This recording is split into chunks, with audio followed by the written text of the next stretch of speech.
어제 한국은행에서 2월 생산자 물가 지수를 발표했습니다.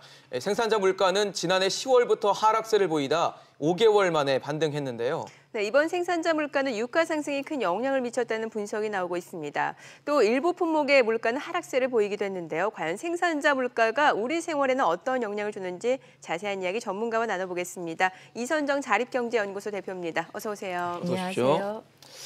대표님, 어제 한국은행이 2월 생산자 물가 지수를 발표를 했는데 지난해 10월부터 하락세를 보였는데 갑자기 좀 반등을 했단 말이죠.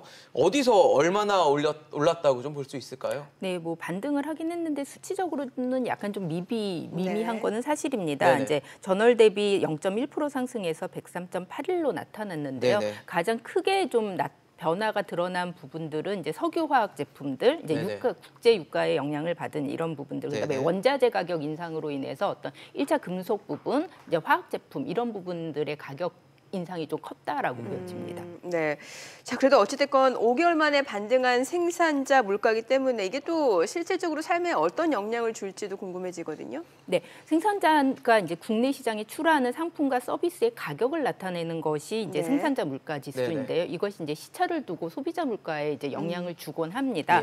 보통 이제 생산자 물가는 유통 단계 직전에 어떤 국내 생산자의 가격 변동치를 보여주는데 여기에 이제 이런 생산자 가격의 유통 마진이 붙게 돼서 이제 소비자 물가가 형성되게 되는 거죠. 그러다 보니까 이제 시중 물가의 흐름을 나타내는 지표가 되는데 다만 최근 들어서는 이제 생산자 물가가 소비자 물가에 반영되어지는 이런 경향성이 조금 약해지고는 있지만 기저 물가로서 전반적인 어떤 물가 상승에 영향을 준다라고 볼 수 있습니다. 네, 저도 어제 나온 자료를 좀 봤는데 뭐 전력이나 가스, 수도 그리고 서비스 물가도 상승적인 흐름을 보였더라고요.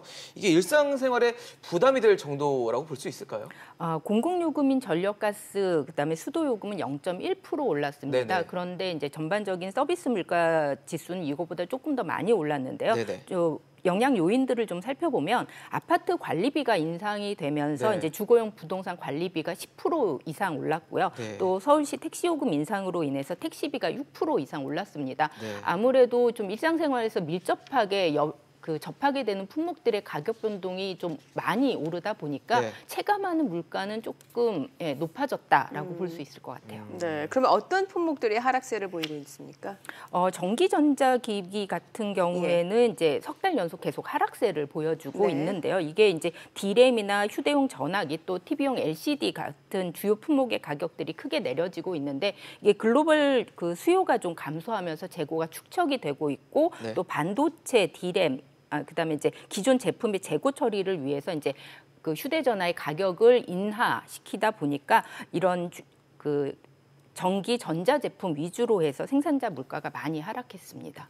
네, 아까 뭐 석유화학 제품에 대한 언급을 해주셨었는데 이 석탄과 석유 제품이 뭐 얼마 만에 좀 큰 상승폭을 보인 건가요? 지금 아무래도 이제 생산자 물가보다 1개월 선행하는 지표가 이제 국제 유가 지표인데 이것이 이제 상승세로 돌아섰습니다. 이제 실제로 1월 평균 두바이유는 전월 대비 이제 3.1%가 올랐고 또 2월도 이제 9.3%가 올랐었는데 그러다 보니까 석유화학 품목들이 큰 폭으로 올랐는데요. 경유나 나프타 또 휘발유, 등유 같은 것의 제품의 이제 오름세가 상승세가 좀 두드러졌다라고 보여지고요. 이로 인해서 석탄 석유 제품 물가 상승률이 3.2% 오르면서 지난해 9월에 비해서 지금 최대치로 지금 오른 지난해 9월이요?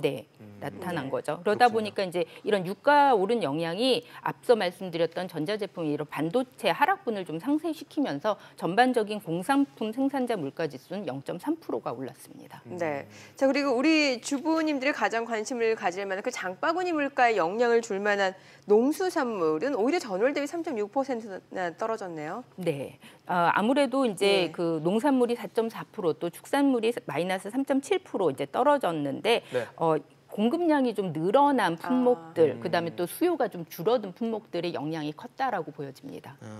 축산물 하락폭은 왜 이렇게 컸던 건가요? 닭고기 같은 경우에는 1원의 산지 가격이 크게 올랐었어요. 그런데 이제 명절 수요가 늘다 보니까 이제 가격이 보합세를 유지를 했는데 명절 수요가 명절이 지나고 나서 네네. 이제 수요가 줄다 보니까 가격이 좀 큰 폭으로 좀 떨어졌다라고 보여지고요.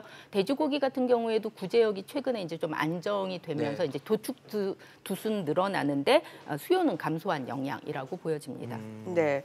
자, 그리고 서비스 품목에서는 전월 대비 택시비가 6%나 올랐는데 최근에 그 택시비 기본 요금이 인상됐잖아요. 이 영향이 좀 크다라고 볼 수 있을까요? 네, 아무래도 그렇겠죠. 이제 그 택시 요금 같은 경우에 택시 생산자 물가가 6% 올라서 이제 네. 전체 운수 부문이 지금 0.5%가 오른 셈인데 그것뿐만 아니라 이제 아까 말씀드렸던 것처럼 이제 연초에 아파트 관리비를 재계약한 것이 2월에 반영이 됐거든요. 그러다 보니까 이제 주거용 부동산 관리비가 10% 이상 올랐고 2007년 이후에 처음으로 이제 산업통상자원부에서 엔지니어링 요율을 인상을 했습니다. 네. 그러다 보니까 건설 엔지니어링 생산자 물가도 9% 넘게 지금 오르면서 사업 서비스 부분이 지금 2달 연속 1.1%가 상승을 했고 이것이 이제 서비스 물가 상승에 서비스 생산자 물가 상승 요인을 좀 견인했다라고 보여집니다. 네.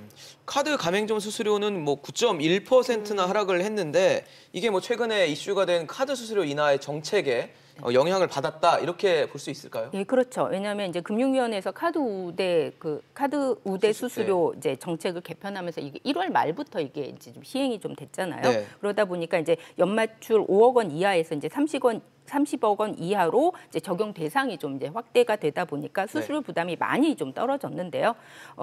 지금 그 카드 가맹점 수수료 같은 경우에는 2013년 1월 이후로 가장 큰 폭으로 지금 떨어졌습니다. 네. 그러면서 금융보험 그 생산자 물가도 1.8%가 하락을 했습니다.